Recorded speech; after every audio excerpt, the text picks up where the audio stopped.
মুসলমানের সন্তানের মুখের মধ্যে স্লোগান থাকে, আমরা সবাই মুজিব সেনা, ভয় করি না বুলেট বোমা। আমরা সবাই জিয়ার সেনা, ভয় করি না বুলেট বোমা। আমরা সবাই এরশাদ সেনা, ভয় করি না বুলেট বোমা। কপাল পোড়া, তোমার জবানের মধ্যে স্লোগান হওয়া উচিত ছিল, আমরা সবাই নবীর সেনা, ভয় করি না বুলেট বোমা। আমরা সবাই রসুল সেনা, ভয় করি না বুলেট বোমা। আমার নেতা তোমার নেতা বিশ্ব নবী মুস্তাফা। এই স্লোগান হওয়া উচিত ছিল, কিন্তু স্লোগান আমাদের মধ্যে নাই। আজকে স্লোগান দেই জয় বাংলা, অমুক বাংলা তমুক বাংলা। কপাল পড়ার জবানের মধ্যে আল্লাহু আকবারের ধ্বনি আসে না, আল্লাহু আকবারের নামে ধ্বনি দেয় না, স্লোগান দেয় না।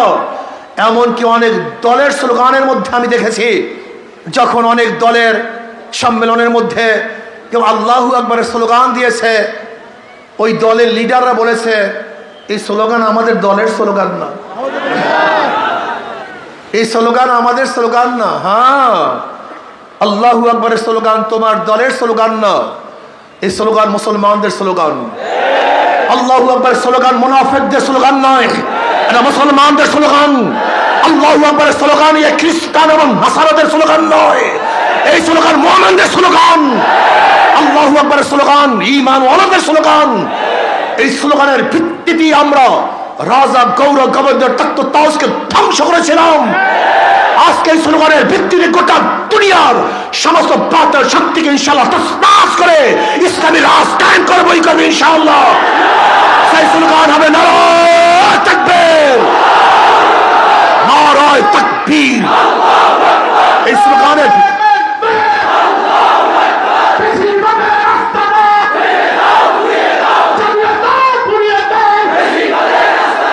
আজকে থেকে স্লোগান হবে আমরা সবাই নবীর সেনা, ভয় করি না বুলেট বোমা। আমরা সবাই নবীর সেনা, আমরা সবাই রসুল সেনা। এই স্লোগান দিয়ে প্রকম্পিত করতে হবে, গোটা দুনিয়াকে জানিয়ে দিতে হবে এই সেনারা কার্ল মার্ক্সের সেনা নয়, মাওসেতুংয়ের সেনা নয়, আব্রাহাম লিঙ্কনের সৈনিকেরা নয়, এরা শেখ সাহেবের সৈনিক নয়, জিয়াউরের সৈনিক নয়, এরশাদের সৈনিক নয়, জনাবে মুহাম্মদের সৈনিকেরা। এরা আল্লাহর নবীর নেতৃত্বে যদি অন্য কারো নেতৃত্ব মানতে পারেন না, মানবেন না ইনশাআল্লাহ। কি রাজি আছেন ইনশাআল্লাহ? মনে রাখতে হবে, মুসলমানদের আঘাত পিঠে লাগে না, মুসলমানদের আঘাত কোথায় লাগে? মুসলমান সামনে মার্চ করতে পারে, ব্যাক করতে পারে না। তু শাহিন হয় परवाज है काम तेरा, तेरे सामने आसमां और भी है। কবি ইকবাল বলেছিলেন শাহিন বাজ পাখি বলা হয়, বাজ পাখির নাম কি? শাহিন। বাজ পাখি উঠতে থাকে, তার জন্য কোনো সীমানা নির্ধারিত নাই যে এটা নোয়াখালীর সীমানা, এটা লক্ষ্মীপুরের সীমানা, এটা বাংলাদেশের সীমানা, এটা ভারতের সীমানা না। বাজ পাখির সামনে কোনো সীমানা নির্ধারিত নাই, তার চক্ষু যত দূরে যাবে সেইটাই তার গন্তব্যস্থান। মুসলমানদের কোনো নির্ধারিত সীমানা নাই। কিসের বাংলাদেশ, কিসের ভারত, কিসের মিয়ানমার, কিসের অমুক, কিসের তমুক, গোটা দুনিয়া হলো আল্লাহর, আর গোটা দুনিয়াতে শাসন করে মুসলমান, তার প্রতিনিধিরা। ইন্নী জাইলুন ফিল আরদি খলিফা, আমরা আল্লাহর তরফ থেকে খলিফা প্রেরিত হয়েছি।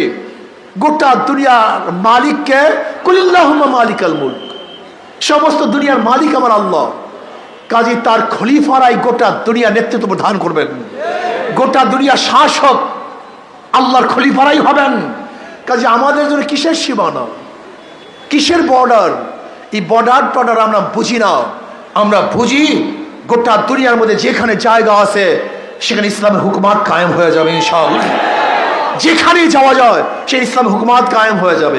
দস্ত দস্তাই দরিয়া भी ने हिसोरे हमने, दस्त दस्ताई दरिया भी ने हिसोरे हमने, বাহরে জুলমাত में दौरा दिया घोरा हमने। আমাদের জন্য কোনো চাটিয়াল ময়দান নেই। মুসলমান তো সাগরের মধ্যেও ঘোড়া পদার্পণ করেছে, মুসলমান তো উত্তাল তরঙ্গকে বিজয় করে হুকুমাত কায়েম করেছে, মুসলমান পাহাড় পর্বতকে বিজয় করেছে। মুসলমান এমন এক জাতি, যে মুসলমান জাতি যেখানে গিয়েছে সেখানে মানুষ মাখলুকা শান্তি পেয়েছে।